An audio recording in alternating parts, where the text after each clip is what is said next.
Amadou Thioy, je suis natif de ce village qui est aujourd'hui un quartier de la commune de Richard Toll.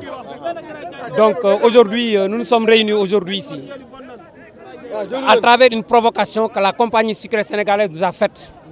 On s'est réveillé avec une très forte explosion, On n'en revenait même plus. De Richard Toll à Dagana, de Dagana à Ross Sénégal, tout le monde a entendu ce bruit. Et ce bruit-là découle de l'explosion de ces citernes-là qui est là, près de nous. Et vous-même, vous constatez qu'il y a une odeur nauséabonde qui est là depuis l'explosion. On est en train de vivre cette explosion-là. Et que ce n'est pas la première fois. Depuis 50 ans, la compagnie sucrière sénégalaise est là. Il n'a assumé aucune responsabilité sociétale d'entreprise. Il ne l'a pas assumé. Il n'y a pas d'hôpitaux, il n'y a pas de dispensaire. Même si on est malade, on nous rejette. Si on va à la compagnie pour se faire soigner, ils nous rejettent. Elle nous rejette. Donc cela veut dire quoi? Cela veut dire aujourd'hui, le combat que nous menons, c'est un combat de principe, c'est un combat de survie, c'est un combat de santé publique.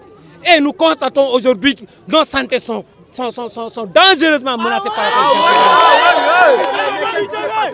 Aujourd'hui, il y a une très forte explosion. Regardez, ce sont ces citernes-là. C'est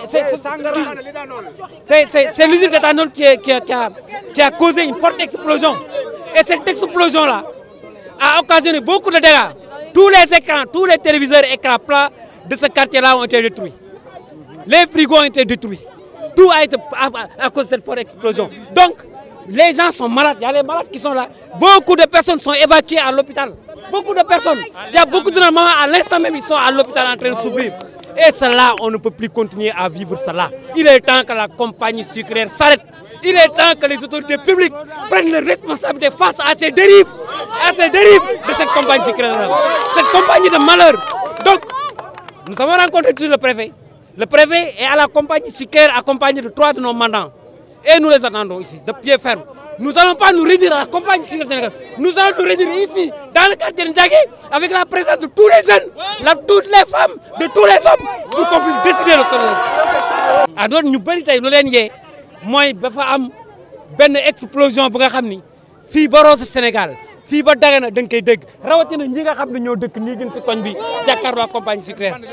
Lu ko waral mooy mband yi nga xam si seen sangara bu seen si defar 50 usines moo nekk si biir ça veut dire fay ñu dara Sénégal mband yi fi nekk yi ñoom ñoo explosé fii tey ci suba bu mu explosé ñun suñu lal yi sax doon yëngatu xet bu muy dégagé wu xam toll bu mu amee nag les jeunes du quartier de Ndiangué et de Ndiaw, les jeunes du quartier de Ndiangué et de Ndiaw se sont mobilisés et jeunes Ndiangué ak Ndiaw yi surtout waa Ndiangué ñoom ñoo mobilisé wu dagg tali bi bu ñu daggee tali bi nag ñu ni duñ fi jógee tant que préfet ñëwul tant que compagnie sucrière sénégalaise ñëwul pour que problème bi ñu réglé parce que 50 ans juróom fukki at ñu ngi dund ak CSS si nooteel si xet gu bon suñu fii kenn 60 ans demal si quartier demal jàkka ja rek heure julli doo fa gis benn paa bu am 60 ans 62 ans ñëpp a dee nañu parce que CSS moo ngi ñuy rey te moom fii la ñu fekk CSS moo ñu fi fekk CSS date de 1972 alors que le quartier là c'est un village historique du Nder